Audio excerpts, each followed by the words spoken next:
Hugo, tú que eres narrador, entre otros temas de la telenovela policial, eh, ¿por qué crees que está este auge en Colombia, la novela policial? ¿Por qué ha tomado tanta fuerza? Bueno, yo creo que la novela policíaca en Colombia tiene mucha presencia porque nuestra realidad es muy policíaca y es inevitable eludir de cierta manera una violencia tan brutal como es la cotidiana que vivimos pues en todo el territorio nacional en Colombia. Y si tú piensas que la literatura es una forma de hacer más claras las pesadillas, pero al mismo tiempo conjurarlas, es inevitable que nosotros escribamos mucha novela policíaca o que al menos tengamos el interés por ese tipo de literatura en el sentido en el que Colombia es ahora un país que tiene una dinámica que se divide prácticamente en dos géneros de ficción, el cine de horror y la literatura policíaca. Y esas son dos versiones de la realidad, dos formas de recrearlas que es inevitable que uno termine de una u otra manera o hablando en términos policivos de la realidad o hablando de la violencia. Pues tú también tienes mucha experiencia alrededor del género con tu literatura o es simplemente una variante de tu obra. Sí, bueno, la novela policial me interesa muchísimo, ¿no? Pero siempre se transforma en una especie hay como siempre como un llamado a que tengamos que escribir novela policial y yo de alguna manera difiero, ¿no? Porque hay otros temas tan interesantes o mucho más que este, ¿no? En Venezuela ocurre algo parecido, ¿no? En el sentido de esa necesidad de exteriorizar un poco y que de una realidad que cada vez parece más difícil, ¿no? Pero yo quería preguntarte una cosa que me parece importante. Cuando generalmente en la novela policial se establece una línea relativa a la moral, a la ética, ¿no? Sí. En mundos tan confusos como el venezolano o el colombiano, ¿cómo pueden ustedes trazar esa línea? ¿Cómo está trazada en la novela? ¿Cómo? De recuperar la tradición policíaca, por ejemplo, y hacerla al formato local o en qué Me sentido. refiero en el sentido que, bueno, que aunque la novela policial siempre tiene un mensaje, ¿no? Que Sí. fue, desde los clásicos, siempre fue, de alguna manera, una forma de analizar y de juzgar una sociedad, ¿no?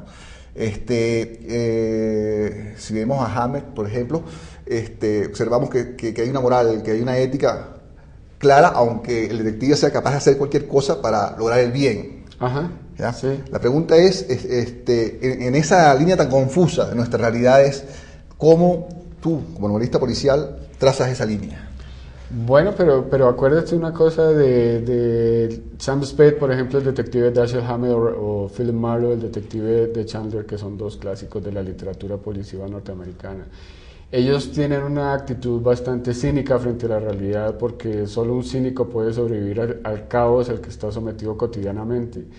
Y de cierta forma hay algo que también contribuye a que yo diría que en Latinoamérica la tradición se reinvente cuando los escritores tratan de tener un humor que recicle de una forma original, aunque pues suene paradójico, pero esa forma de recrear el género les permita una actitud tan cínica como las de los mismos detectives para descubrir que viven en unos países tan convulsionados y tan ingobernables que solo a través de la ficción policíaca y de esa actitud humorística, sardónica, mordaz para recrear nuestra realidad nos sirve como una vía de escapatoria.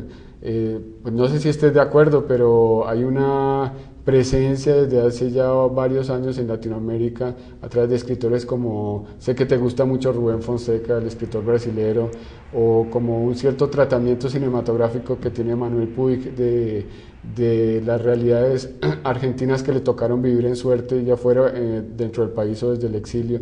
Pero siempre hay una forma de reapropiarse de esos géneros para revisar, por decirlo así, no tanto recrear, sino revisar la realidad a la que uno está sometido. Es decir, cómo aprovechamos esas tradiciones, las hacemos propias y descubrimos que ante, por ejemplo, un tratamiento solemne o histórico o con la novela total, bueno, desde varias perspectivas de la literatura latinoamericana, la novela policíaca se ha ido infiltrando de una forma muy saludable para contar las historias que nos pertenecen en un ámbito que es muy cinematográfico, ¿no?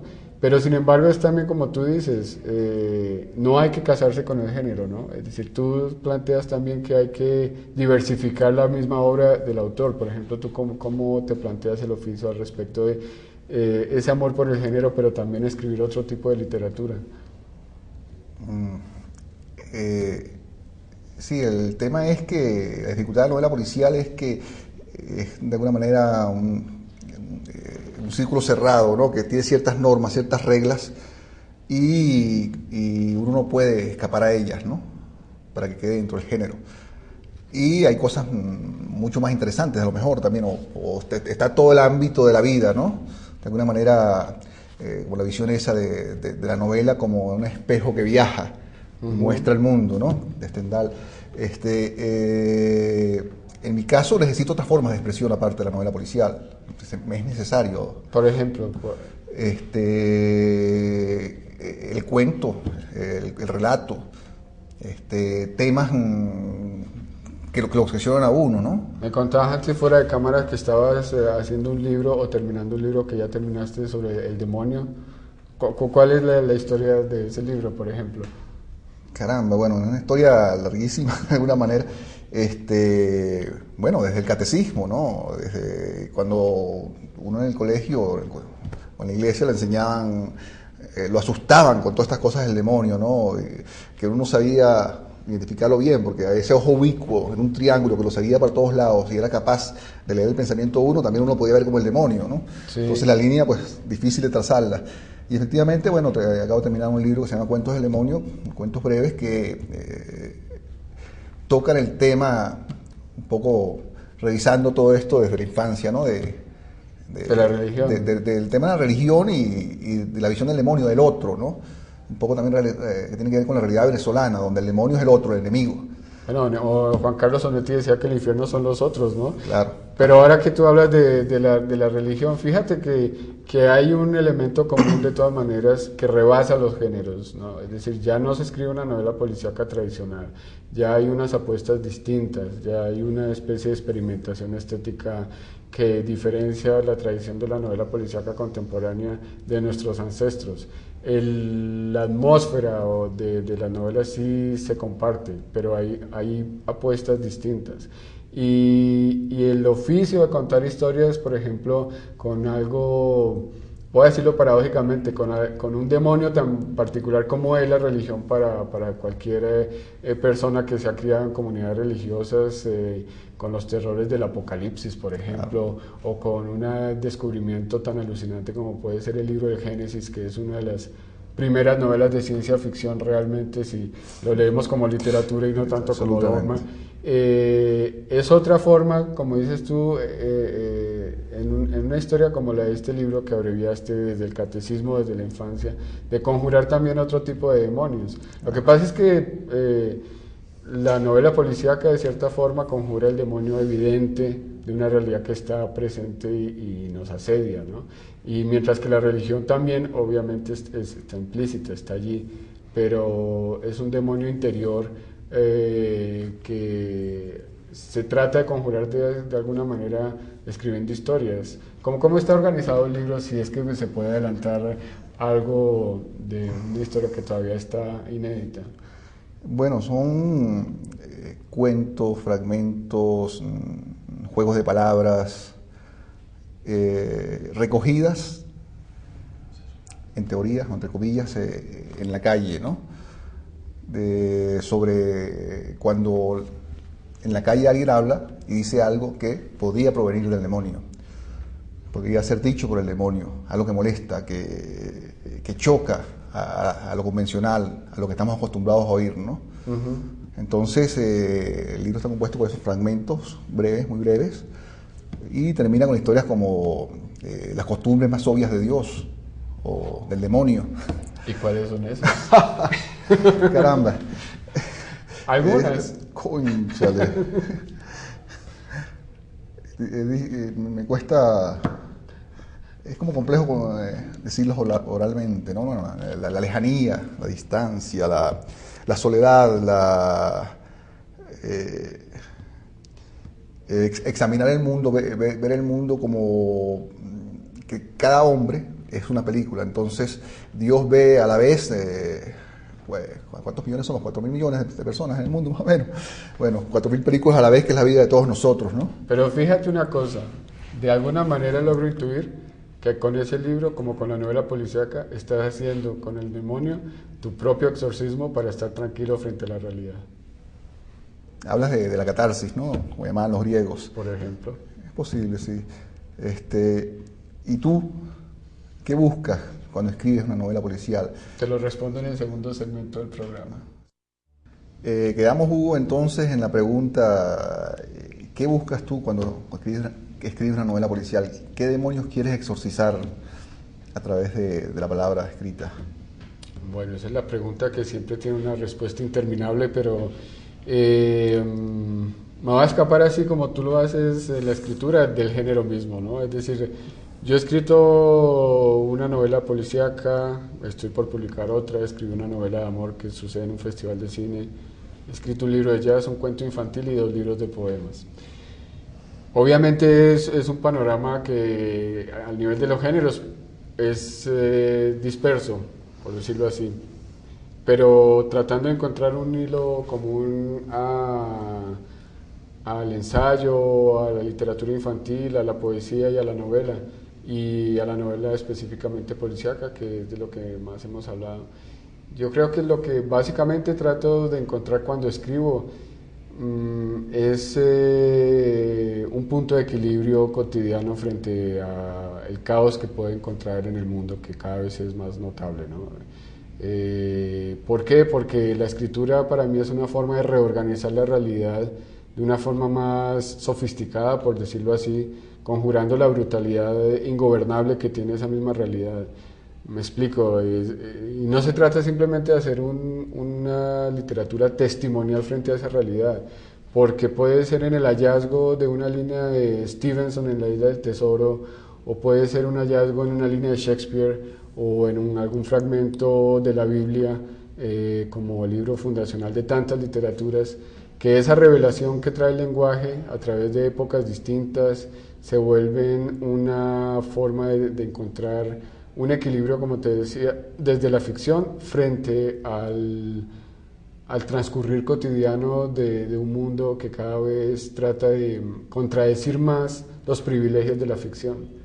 Entonces, lo que yo buscaría, y el hecho de que tal vez necesite de una disciplina cotidiana, de un horario cotidiano que se cumple con mucha regularidad día tras día, es descubrir que hay una forma, por decirlo casi de una manera política de modé, pero útil para el diálogo, de resistencia frente a lo que nos avasalla cotidianamente, ¿no? Es decir, ¿cuál era el postulado de los años 60 y 70? Que la literatura tuviera un servicio comunal, una forma de contribuir a que la comunidad a la que pertenecía el escritor pudiera tener un eco tanto entre sus lectores y la obra.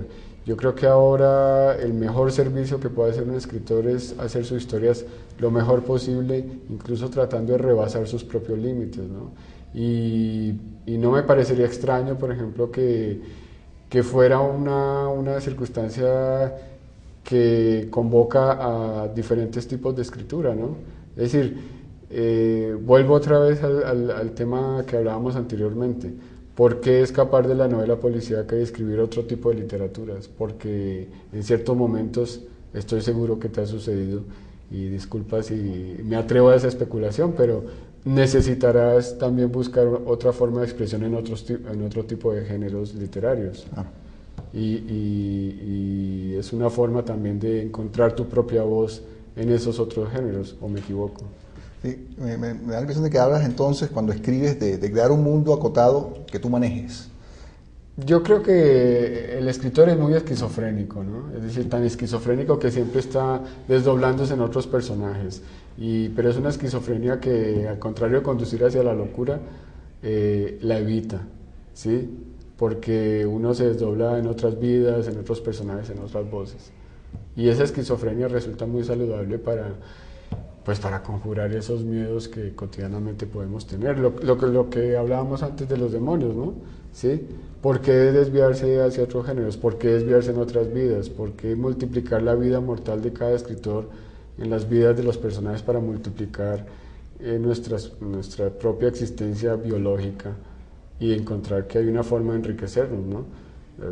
¿Cuál es tu estrategia si se trata, por ejemplo, de pensar en recrear una realidad que enriquezca la dimensión individual del escritor? ¿Cuál es tu perspectiva cuando se trata de encontrar en la literatura una forma de enriquecer la propia vida a través de la vida de los personajes que imaginamos? Bueno, comparto tu tesis. De alguna manera, los personajes son como múltiples yoes que caminan y realizan una serie de actividades, ¿no? Casualmente yo tengo un libro que se llama Autobiografías, que sale en Monte Ávila, que es 65 autobiografías de un mismo personaje. Eso me recuerda a una estudiante de periodismo que conocí alguna vez un poco torpe, que decía: estoy escribiendo la autobiografía de un industrial antioqueño.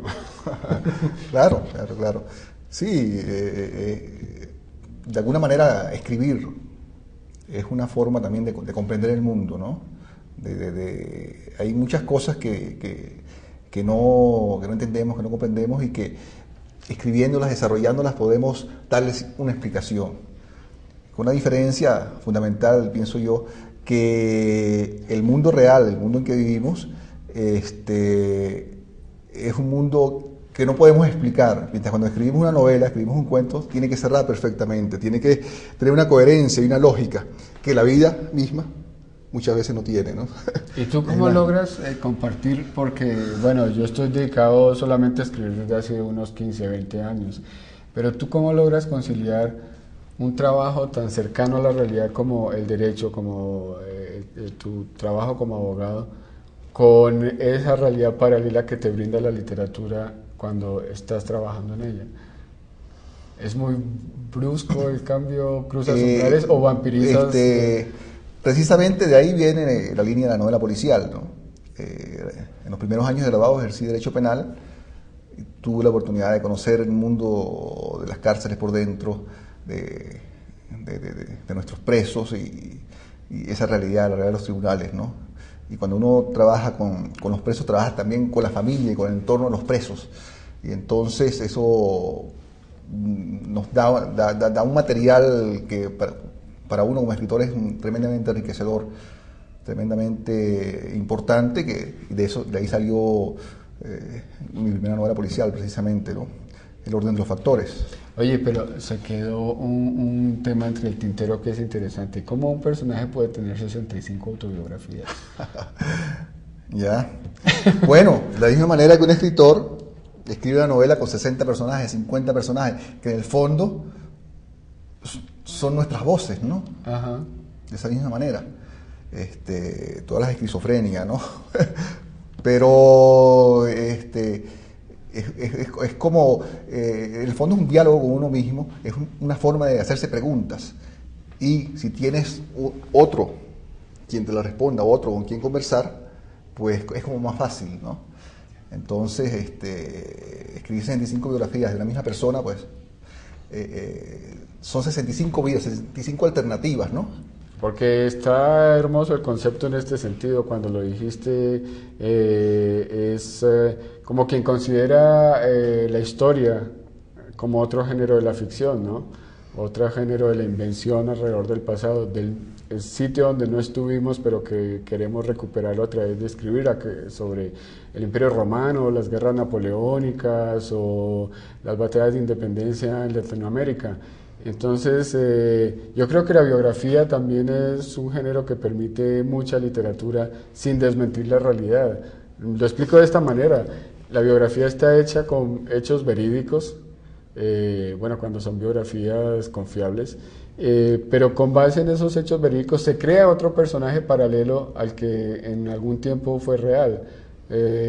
claro, cuando se hacen biografías de personas que ya fallecen, ¿no? Entonces me causa curiosidad y por eso te lo preguntaba, ¿no? ¿Cómo alguien puede tener 65 autobiografías? Yo creo que esa es una buena definición de literatura y el oficio de escritor. Claro, lo que pasa es que yo parto del principio de que toda autobiografía es ficticia. Claro, porque en el fondo, bueno, usamos ciertos elementos anecdóticos o claves, historias, fechas, ¿no? Pero lo que inventamos, o sea, lo que al final es lo que muestra de la realidad, la adulteramos generalmente. O si es un biógrafo también, ¿no? No existe la biografía pura, exacta, perfecta, ¿no? Siempre entra el elemento ficción, siempre entra el elemento invención, ¿no? Igual que el realismo, ¿no? O sea, tratar de escribir una cosa realista. Siempre está de por medio la creación. Ajá. Siempre está de por medio la búsqueda del escritor, ¿no? Entonces no es tan... Yo no creo en las biografías exactamente, esa cosa literal, ¿no? ¿Y tú cuántas autobiografías tienes? La de todos mis personajes, entonces. Sí, sí. Sí, porque pienso yo que los personajes son la verdadera autobiografía de un escritor, ¿no? Incluso mucho más Claro. allá de la misma realidad. Es decir, la autobiografía de un autor es la resolución de la realidad en la única realidad posible que te permite la literatura, que es la ficción. Claro. Y a su vez, la cara inversa, ¿no? Que en la ficción está nuestra biografía. Ah.